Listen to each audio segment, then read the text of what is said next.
Busque entonces Primera de Samuel. Primera de Samuel.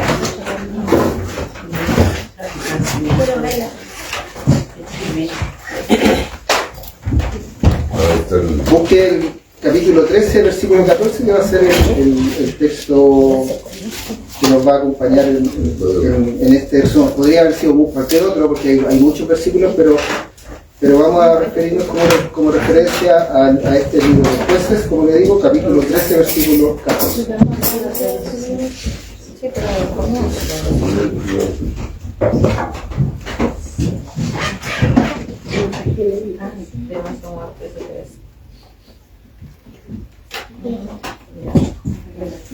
Por última vez, entonces, 1 Samuel, capítulo 13, versículo 14, habiéndolo encontrado, le damos lectura a la palabra de nuestro Dios, en el nombre de nuestro Señor Jesucristo. Amén. Mas ahora tu reino no será duradero. Jehová se ha buscado un varón conforme a su corazón, al cual Jehová ha designado para que sea príncipe sobre su pueblo, por cuanto tú no has guardado lo que Jehová te mandó. Hasta ahí su palabra. Vamos a orar delante de la presencia de nuestro Dios. Bendito Dios, buen Padre de la gloria, estamos una vez más iniciando una nueva semana, Señor bendito.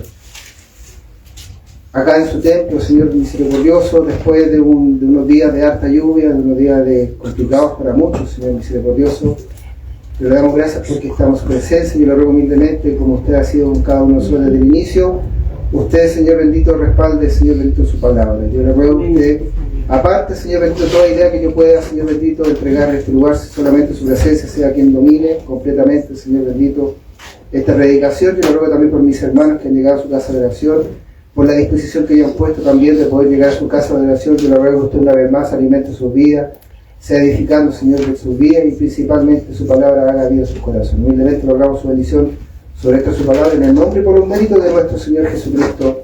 Amén. Glorificamos nuestro Dios. Gloria a Dios, gloria a Dios, gloria a Dios. Como les decía, nos vamos a entrar en un libro maravilloso, porque tiene mucha enseñanza que no vamos a ser capaces con nuestro hermano Juan, como bien también lo dice, de poder a lo mejor llevarla toda a cabo. Vamos a tratar de hacerlo porque realmente hay mucha enseñanza, pero aquí vamos a partir, como le digo, es el último juez que tiene Israel antes de que pase a la monarquía. ¿Qué es monarquía? Reyes. Que es el estado en donde el rey era ¿quién? ¿Quién era el rey antes de Saúl? Dios. Ojo con eso. Sí. Ojo con eso, porque eso va a arrastrar muchas cosas. Y aquí vamos a hablar de Samuel primeramente. Después de Samuel vamos a pasar a un joven que era joven cuando Dios usa instrumentos, porque Dios, recuerde que Dios nada le sorprende, Dios todo lo tiene fríamente calculado, como le decía un personaje que veíamos en los años 80, fríamente calculado. Y después pasa a David. Entonces la columna vertebral del primer libro de Samuel es Samuel, Saúl y el rey David. Esa es como la columna vertebral. Pero no podemos dejar de saber los significados, porque todos sabemos que antiguamente tenía un peso muy importante sobre las personalidades de las personas. ¿Qué significa Samuel? O algunos de los significados de Samuel, porque hay varios significados, pero bueno, el que más a mí me pareció importante anotarlo. Samuel significa Dios ha escuchado, ¿sí? Saúl, el deseado, pero el deseado de quién? Ojo ahí, Del pueblo. ojo ahí, el deseado del pueblo. Y David, significado el elegido de Dios.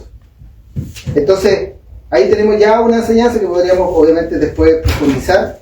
Aquí yo espero de ustedes muchas preguntas en la última reunión que tengamos, y vamos a ver los libros de Samuel, porque hay muchas preguntas que podríamos abarcar. Entonces, acá vamos a hacer un pequeño resumen respecto al primer libro de Samuel. Como les decía, está en el contexto de los jueces, en donde cada uno hacía lo que bien le parecía. No se escape de ahí. Todavía estamos en ese ambiente, en donde cada uno hacía lo que bien le parecía, que Dios cada cierto tiempo iluminaba con los jueces, mostraba esa luz de misericordia, ¿cierto? Acuérdense que están en este ciclo perverso de que tenemos que acordarnos, y yo lo tengo anotado, porque nuestro hermano Juan lo recordó muchas veces, era el siglo del pecado, ¿cierto? Después venía la opresión de Dios, después venía el clamor del pueblo arrepintiéndose, y después venía la liberación del pueblo, pero después volvía al pecado, volvía a la opresión, y así era el círculo muy vicioso que tenía. Entonces, acá, como les digo, empieza la historia hermosa y aparece una mujer que tiene 3 letras en su nombre, Ana. Una mujer que no podía concebir hijos, no podía tener hijos, pero tenía un esposo, ¿cierto? Que tenía 2 esposas, 2 mujeres, una era Ana y otra era Penina. Y Penina era muy, muy buena para sacarle en cara o para ofenderla o para maltratar a Ana porque no podía tener hijos. Entonces Ana, lamentablemente, en su tristeza, que no había nada que podía sacarla de ese ambiente de tristeza, llegó un momento que se acercó, ¿cierto?, al sacerdote, o el sacerdote la vio. Ahí hay una historia muy hermosa y triste a la vez, porque el sacerdote la ve y piensa que está ebria. Entonces Ana, dentro de su tristeza, le pide a Dios que conceda o tenga gracia, le conceda la posibilidad de tener hijos, y ella en su tristeza, en su clamor, le entrega, ¿cierto? Le dice, si tú me permites, o lo estoy parafraseando, le dice a Dios, si Dios, usted me permite ser madre, tener un hijo, yo pondré a este hijo al servicio de tu servicio. ¿Y cuál es a qué le recuerda cuando nace Samuel y lo entrega? ¿Se acuerda que había un hombre que también se había entregado al voto de que no pasara?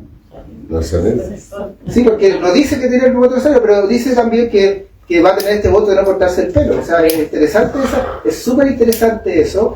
Pero también nos vamos a encontrar que hay un ciclo que, ¿por qué les digo? No se vayan del marco, porque aquí vamos a entrar a muchos momentos en que vamos a estar muy conmovidos de la historia, pero a la vez vamos a estar muy sorprendidos que vuelvan a este ciclo que les comentaba, opresión, clamor.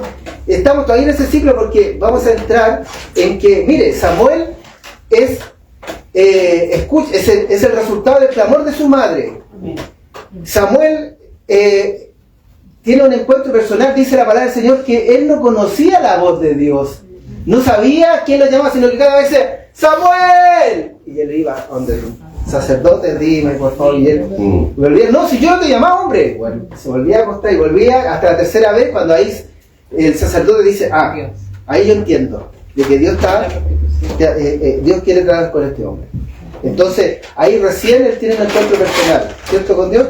Y mire la historia muy bonita, pero mire esta historia se repite, este ciclo, que tiene hijos, Samuel, que no se portan para nada bien. ¿Sí o no? Para nada bien, absolutamente para nada bien. Entonces, por ese resultado entra de nuevo este ciclo. El pueblo ve que los hijos de Samuel no se portan bien y van y se quejan contra Samuel. Entonces, ahí entramos al tema que cómo nace este Samuel, ¿cierto? Este Samuel, o mejor dicho, este Saúl. ¿Cómo sale Saúl? O cómo aparece en el escenario Saúl, a consecuencia de varias situaciones. Primero, que empieza el pueblo a tener la misma característica de todo el recorrido de jueces. ¿Cuál? Que quiere parecerse a los demás pueblos. ¿Y cuál es el resultado, como decía nuestro hermano Gabriel? Que quieren ser un pueblo monárquico, que haya un rey visible, que ellos puedan ver que hay un rey que pelea por ellos. Es como raro eso. Es como raro. Pero bueno, pasa. Entonces, podemos ver que hay una transición del periodo caótico y perverso a este establecimiento de esta monarquía que es a través de reyes. Y podemos ver, por ejemplo, como los puntos más principales, la importancia de obedecer sobre los rituales. Y está en 1 Samuel 15, 22, el famoso Dios, que Dios prefiere la obediencia por sobre los sacrificios. Ahí lo encuentra usted en 1 Samuel 15, 22. Después lo vamos a leer porque no vamos a dar tiempo para leer. No está leyendo, mire. Ahí lo lee, no se lo voy a leer. Segundo tema importante. Dios mira dentro del hombre y no ve lo externo. ¿Sí? Y ahí también es interesante sacar un poco la conclusión, porque si se da cuenta, Saúl era feo, ¿Ah? ¿Sí o no? Que hay era como buen mozo, era llamativo. Entonces, ojo con eso, tiene una enseñanza que está como misteriosamente cubierta, pero obviamente que la podemos dilucidar porque Dios permite eso. Pero lo permite, ojo, permite, ¿sabe por qué lo permite? Porque recuerde que Dios, una de las cosas que Dios establece, que cuando Dios entrega al pueblo a seguir desobedeciendo, ¿se acuerdan cuando Él da una orden? Todo lo que yo les diga que tienen que erradicar, cortar, háganlo. Y cuando ellos dicen, no, ¿saben mejor? Dejemos los animales más gordos, no los matemos, dejemos los animales. Dios todo eso lo ve. Entonces dice, ya ok, si lo quieren hacer, pero eso va a tener una consecuencia. Y eso podría decirse que por qué Dios permite de que quede establecido en la Biblia que es un hombre atrayente físicamente, siendo que Dios ve lo interior, no lo exterior. ¿Por qué será? Estaremos a la casa. Estaremos a la casa, porque ahí se podría ver que puede haber una especie de contradicción. No hay contradicción.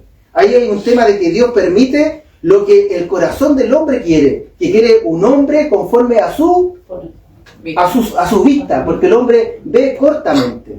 Por eso hay una enseñanza que le podríamos sacar.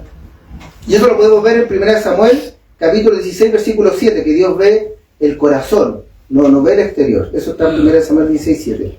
También vemos como enseñanza principal el poder de la oración ferviente, con fe, persistente y intercedora de Ana. ¿Sí? Que seguía insistiendo hasta que Dios obedeció. Vamos a ver también enseñanzas relativas que el orgullo tiene consecuencias negativas. La humildad tiene recompensa positiva. ¿Sí? Y usted me decía, ¿cuál es el orgullo? El rey Saúl. Porque el rey Saúl, una de las cosas que siempre él buscaba, el reconocimiento del pueblo, el aplauso.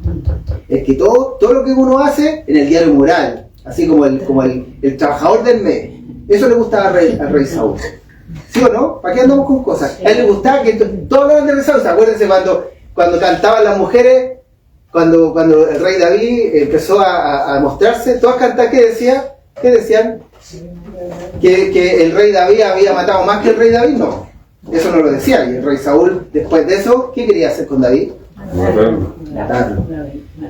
Entonces, orgullo trae destrucción. ¿Por qué? Porque Saúl busca su gloria, no la gloria de Dios, más la humildad de identificar al rey David, ¿cierto? Él busca la gloria de Dios, no su gloria, la gloria de Dios. ¿Qué más podemos nosotros rescatar? Espérenme. Esta hojita es como el doble, siempre se me enredo. Ya. Aquí me voy a ir volando, y perdónenme porque no vamos a alcanzar a ver los 31 capítulos. ¿Cuánto tengo? 25 minutos. En el capítulo 1, vemos el conmovedor relato de Ana, ¿sí? Principalmente una mujer estéril, ¿sí? que era ofendida por Penina, y el Cana, obviamente que amaba, dice expresamente que amaba por sobremanera a Ana, ¿sí? Entonces, ¿qué podemos nosotros sacar del capítulo 1? Reconocimiento de la soberanía de Dios. Ahí vamos a escuchar por primera vez Jehová de los ejércitos. ¿Quién lo dice? Ana. Jehová de los ejércitos. Por primera vez se escucha en el capítulo 1 del libro de Samuel. Dios trae paz al corazón angustiado. Después que Ana es escuchada la oración, no solamente tiene un hijo. ¿Cuántos hijos más tiene? 1, 2, 3. ¿Cuántos más tiene aparte de Samuel? A ver si se... Tarea para la casa. No le puede decir. No tiene 3. No le voy a decir. Tiene 3 mujeres, sí, pero tiene más de 3. Integridad y cumplimiento, hermanos, de las promesas de Dios. Y aquí Dios usa instrumentos que son menospreciados por la sociedad. Y Ana se consideraba menospreciada. Venimos saliendo de una historia muy, muy hermosa, ¿cierto? De una mujer que Ruth, moabita, ¿cierto? Menospreciada por el pueblo de Israel, pero Dios la consideró como parte de la heredad. En el capítulo 2 vemos el canto de Ana. Si quieren ustedes tener, ¿cómo yo puedo escribir un canto? Así como una vez la hermana Juani nos sorprendió con nuestro escrito, que se acuerda que se motivó y hizo un escrito. Así que podría motivarse capítulo 2, el cántico de Ana. Así un cántico así como regalo para el hermano Gabriel. Entonces, ¿qué frases podemos rescatar en el capítulo 2? No hay santo como el Señor, ni roca o refugio igual a Él. Dentro del cántico de Ana podríamos nosotros rescatar. En el capítulo 2, y aquí vemos las consecuencias, hermano. El pecado de los hijos del sacerdote Elí. Ya habíamos tenido problemas con los hijos de Samuel. Aquí en los hijos de Elí, los perlas hacían cosas aberrantes, para que se hagan una idea. La Biblia lo establece. ¿Sí? La negligencia de Elí de no corregir a sus hijos, sino que trató con vista gorda la situación que tenían los hijos, que todo el pueblo lo sabía, más su padre no hizo nada.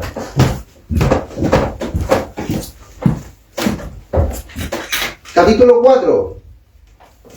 El tema central del capítulo 4 es la trágica derrota de Israel ante los filisteos, un pueblo que históricamente siempre fue un acérrimo enemigo del pueblo de Israel. Ahí va a estar relatado una derrota del pueblo de Israel. Capítulo 5. La captura del arca del pacto por los filisteos. ¿Y sabe dónde dejan? Una vez que se roban el arca del pacto, ¿sabe dónde la dejan? Apiladita, guardadita, al ladito de su dios Dagón. ¿Quién es el dios Dagón? ¿Se acuerda? Ahí después lo vamos a ver. Capítulo 6. El regreso del arca del pacto.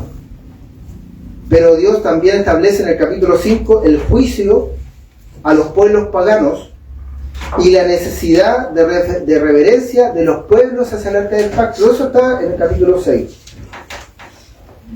Aquí hay una enseñanza que se lo entregó en la iglesia, que en algún momento la podríamos también con nuestro hermano Juan, si es que nos da tiempo, el capítulo 7. Ahí habla del arrepentimiento de Israel y la victoria en la piedra llamada Ebenezer. Ahí en la famosa frase de Ebenezer, hasta aquí nos ha ayudado Jehová. Ahí lo vamos a encontrar en el capítulo 7 de este libro. Capítulo 8. El pueblo decide rechazar la teocracia. ¿Qué es la teocracia?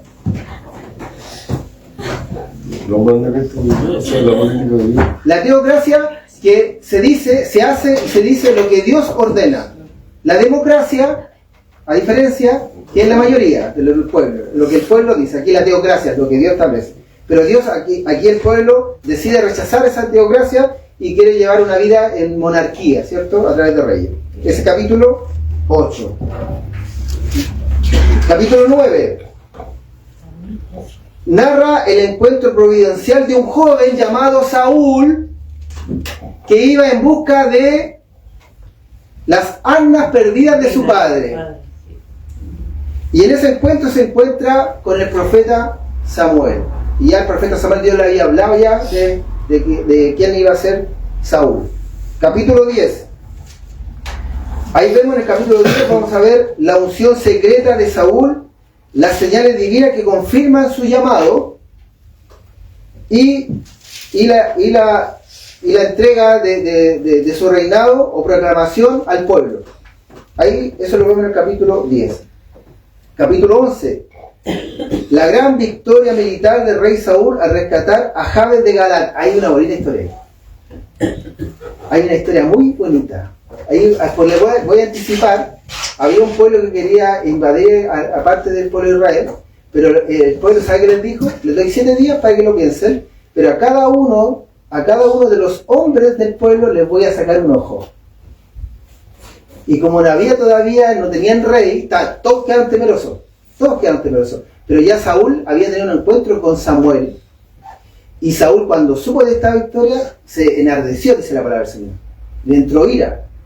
Y mandó a todos los pueblos. Así se acuerda de esta historia de este hombre que cortó en pedazos a su mujer. Aquí hace algo parecido, pero con asnos.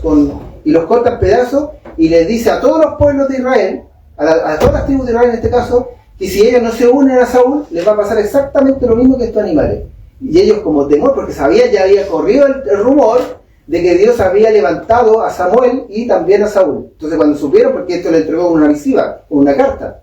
Entonces cada uno cuando recibió la carta dijo no. Y ahí se levantaron 300 1000 hombres de Israel y 30.000 del pueblo de Judá. O sea, ya tenía un ejército de 330.000 hombres a favor de Saúl. Miren, hay mucha historia y yo estoy resumiendo, disculpen hermano, lo estoy resumiendo muy rápidamente y eso lo podemos ver en el capítulo 11. El capítulo 12, el discurso de despedida del profeta Samuel como juez, dando paso a la monarquía del rey Saúl.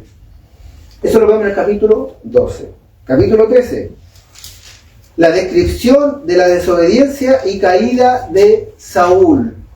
Eso lo vemos en el capítulo 13. Capítulo 14, se narra el contraste entre la fe de Jonatán. Aquí aparece Jonatán. ¿Quién es Jonatán? A ver, alguien que se acuerde. El hijo de Saúl. El hijo de Saúl, ¿y qué más?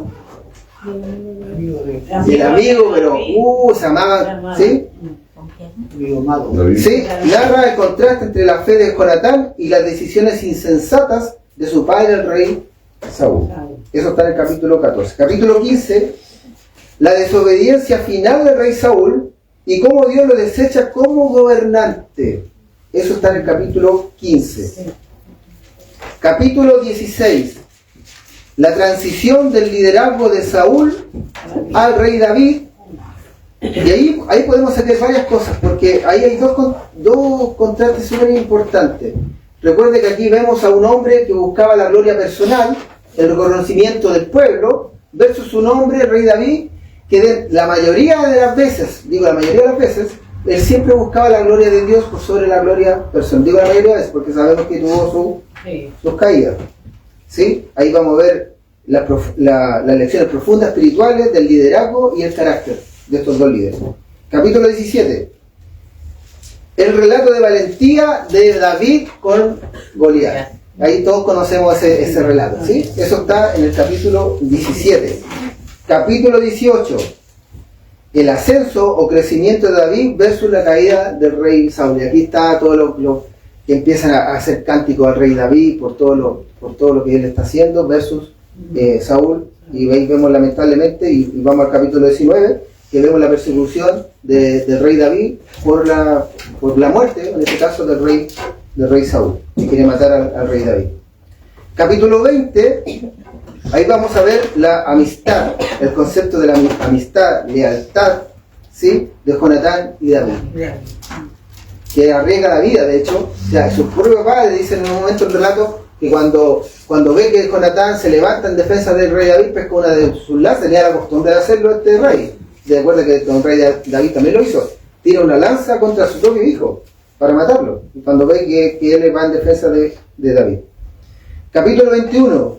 Exilio de David en su huida del rey Saúl. Él se tiene que arrancar porque sabemos la historia que el rey David lo busca para matarlo. Capítulo 22. Aquí vemos que David se tiene que ir a esconder a una cueva. A la cueva de Adulam. Ahí vamos a ver en el capítulo 22 la masacre de los sacerdotes por parte del rey Saúl. Ven que ahí el rey Saúl se está desviando lamentablemente de lo que fue parte de su caída. Capítulo 23. Vamos a aprender la dependencia absoluta de Dios y la fidelidad en medio de la persecución. Capítulo 24. Aquí vemos una enseñanza que seguramente la vamos a dar con más detalle en el capítulo 24, que David perdona la vida de Saúl. ¿Por qué? Porque era ungido de Dios.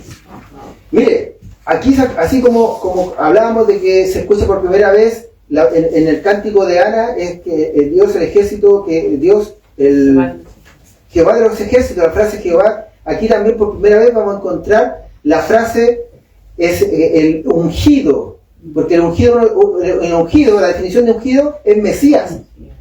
Entonces, aquí se escucha por primera vez la frase el ungido, cuando se hace referencia al rey Saúl. Interesante. Entonces, capítulo 25. El conflicto entre David, Nabat y Abigail. Se enseña el control de la ira y las consecuencias de la arrogancia en el capítulo 25. Capítulo 26. Capítulo 26. Volvemos al temor y el respeto por la autoridad establecida por Dios. Y eso no nos puede a nosotros dejar fuera de la enseñanza principal. Ojo con a veces cuando hablamos mal contra alguien que está puesto por delante de Dios, que está puesto por Dios, y hacemos críticas sobre esa persona.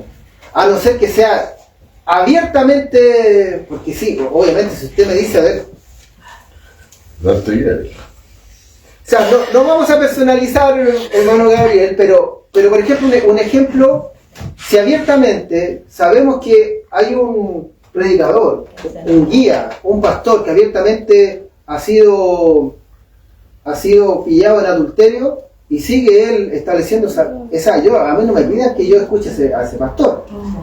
Todos, ojo, todos tienen la posibilidad de ser perdonados por Dios. Todos, ojo. Pero otra cosa es que él no reconozca ese pecado y siga en su condición. ¿Sí? Entonces, eso lo podemos ver en el capítulo 26. Capítulo 27.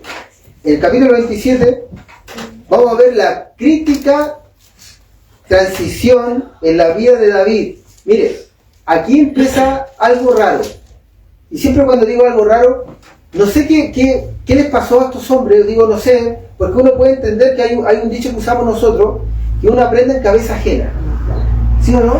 Porque cuando uno empieza a ver que si uno ve los horrores, aparte de errores, los horrores cometidos en el periodo de los jueces, uno parte de la base que uno debería aprender. Pero aquí vamos a ver que cada cierto tiempo, cuando dice la palabra del Señor en el periodo de que los reyes tenían que estar en la guerra, el rey David estaba en su reinado. Y mire que si todo lo que Dios establece en la palabra tiene una razón de ser. El hombre tenía que estar en la guerra, él estaba descansando. Fue tanto lo descansaba que él se levantó en el atardecer del día. O sea, durmió toda la mañana, parte de la tarde, y se levanta, y él encuentra una mujer a ciertos metros de distancia, o una mujer que la codicia, no solamente en su corazón, o sea, no solamente en su vista, en su corazón. Es lo que establece nuestro Señor Jesucristo, ¿cierto? Ya has codiciado, el hecho de mirarle y codiciar en tu corazón. Entonces, ahí vemos, hermano, que hay ciertos periodos que el hombre, cuando le da tiempo a la sociedad o a esta carne, recuerde que esta carne es parte, como decía, algunos establecen que esto lo dijo Lutero, que tenemos tres enemigos, el cristiano tiene tres enemigos, porque lo está estableciendo la Biblia, así como tres enemigos, pero es la carne, el mundo y el diablo. Entonces, ahí podemos ver, hermano, que en el capítulo 27, la crítica transición en la vida de David, ahí empieza a haber demostraciones de cansancio emocional, debilidad en su fe y las consecuencias de tomar malas decisiones. Capítulo 27. Capítulo 28. La desesperación del rey Saúl ante la invasión de los filisteos. Y aquí pasa algo también interesante que anótela como pregunta. ¿Por qué el rey Saúl consulta a una medium? Y eso está establecido en el capítulo 28. La consulta a una medium de Endor, la medium de Endor. Es interesante eso. Bueno, ahí ustedes son los que van a preguntar, me imagino, porque si están entusiasmados. Capítulo 29. El exilio de David escapando del rey Saúl. Y, quedan dos. Capítulo 30. La crisis de David en Siglag, donde los amalecitas incendian la ciudad y secuestran a la familia de los hombres. Eso lo podemos encontrar en el capítulo 30 del libro. Y por último, terminamos capítulo 31, y ahí lamentablemente encontramos la triste y trágica historia del final del rey Saúl. Ustedes que son conocedores de la palabra, ¿cómo termina la vida del rey Saúl? Dice que se sintió tan desesperado que él no quería morir en las manos de su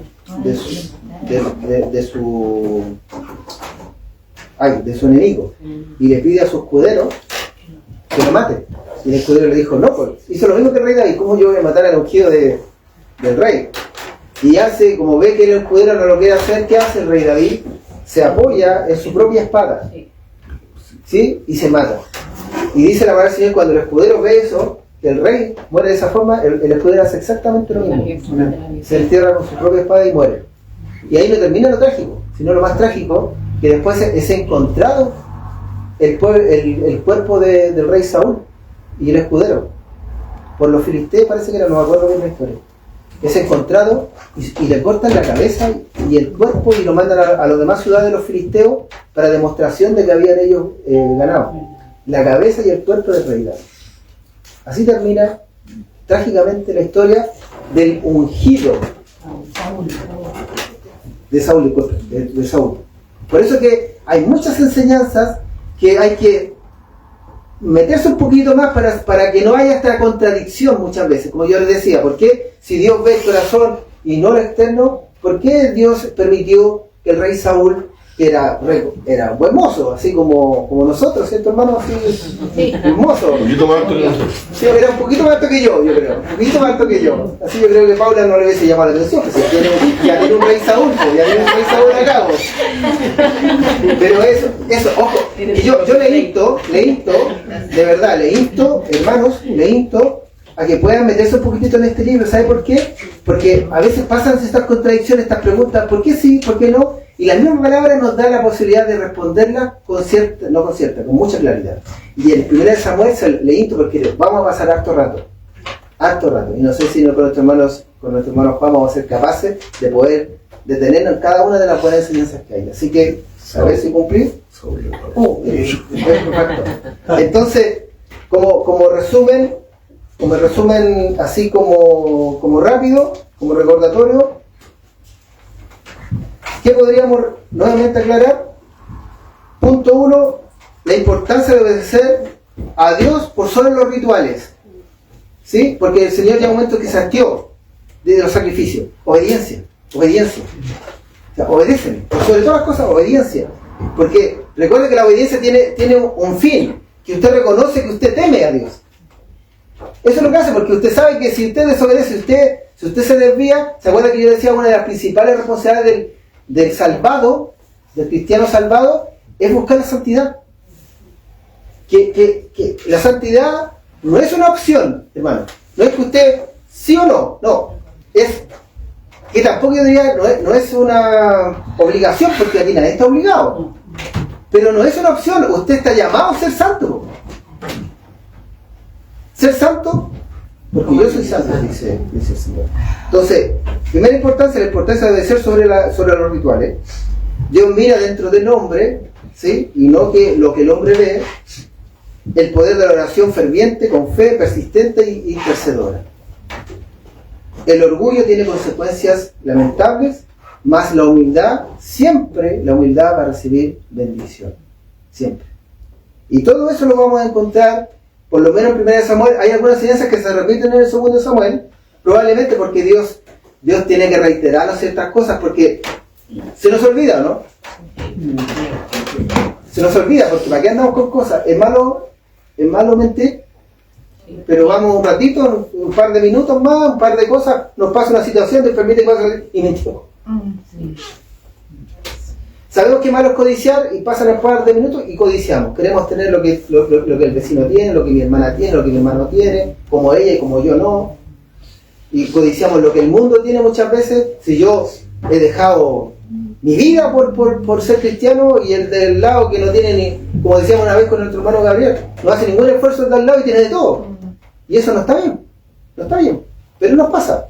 Entonces, si hay algo maravilloso que tenemos que rescatar del 1 Samuel, que aquí nos vamos a encontrar, vuelvo a insistirle, hermano, estamos todavía en el tiempo de los jueces, que todos estaban permitidos, todos hacían lo que se les ocurría, y hacían mezcla. Era muy raro porque como que mezclaban. Recuerde que llega un momento en que todo lo que hemos aprendido con la historia de estas dos mujeres maravillosas, Ruth y Noemí, que llega un momento en que como que ellos, sabiendo que lo que están haciendo es malo, pero llega un momento que por fuerza mayor lo hacen. Entonces yo por eso les digo, ojo con la crítica, porque a veces usted no sabe la real necesidad que tiene el hermano suyo al lado, pero usted ahí quédese callado porque no sabe el trato que Dios tiene con ese hermano, obviamente esperando de que ese hermano y esa hermana son realmente hijos de Dios.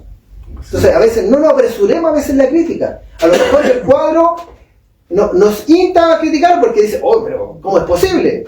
Pero ojo con eso, porque no sabemos el trato que Dios tiene que tratar. Recuerde que nosotros, Señor, para ser probados como oro, tenemos que pasar por el fuego. Por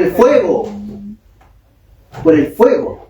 Entonces, ojo con eso. Y todo nuevamente, todas estas enseñanzas que nos enseñó el libro de Jueces, el libro de Ruth, Primera de Samuel lo que quiere establecer es este nuevo orden. Es que ya como que se hastian de Dios, ya Dios, no queremos que seas tú nuestro rey, y ahora queremos ver cómo nos va a resultar esta nueva experiencia. Es muy raro. Es que es muy raro, de verdad, porque si les fue ahí nomás, estando con Dios ahí mismo. Recuerda el espectáculo del Pentateuco. El monte tronaba. O sea, ese era el espectáculo. Este soy Dios. Este soy el Dios de ustedes. El monte tronaba. Y aún así, cuando vieron que el hombre no bajaba, fueron a su hombre y le dijeron: pucha, el hombre no baja, ya han pasado días, ahora no baja, ¿qué podemos hacer? A ver, tráigame a sus hijos, saquémosle los oros a sus hijos, a sus hijas traigan los aros, todo lo que tengan ahí, porque recuerden que ellos tenían las costumbres egipcias, ¿sí? Y hagamos acá con el fuego alguna cosita que salga y salió algo que ellos conocían. Recuerden que yo les mostré la foto, ellos conocían a ese Dios que levantaron, a ese becerro, porque ese becerro era parte de los dioses egipcios. Entonces, eso a veces nos pasa, que a veces la desesperación que Dios permite, a veces como que nos tentamos a hacer, no creo que sea tan malo, si prendo una velita al Buda, y si le pongo un billete atravesado al elefante, no sé, a lo mejor me sale, ¿sí o no? Acá andamos con cosas, si compro ese número del loto y si me gano el premio y le doy el diezmo al Señor, y buscamos caminos que el Señor nos ha mostrado, son parecidos. Por eso que hay una frase que a mí me encanta, que cada uno levanta a su Dios conforme a su corazón, no conforme a lo que Dios establece en la palabra. Así que los dejo motivados. Vamos a tener un pequeño break en la próxima semana, pero los dejo motivados porque se viene muy bueno el primer libro de Samuel. Vamos a orar delante de la presencia de Dios, dándole gracias por esto.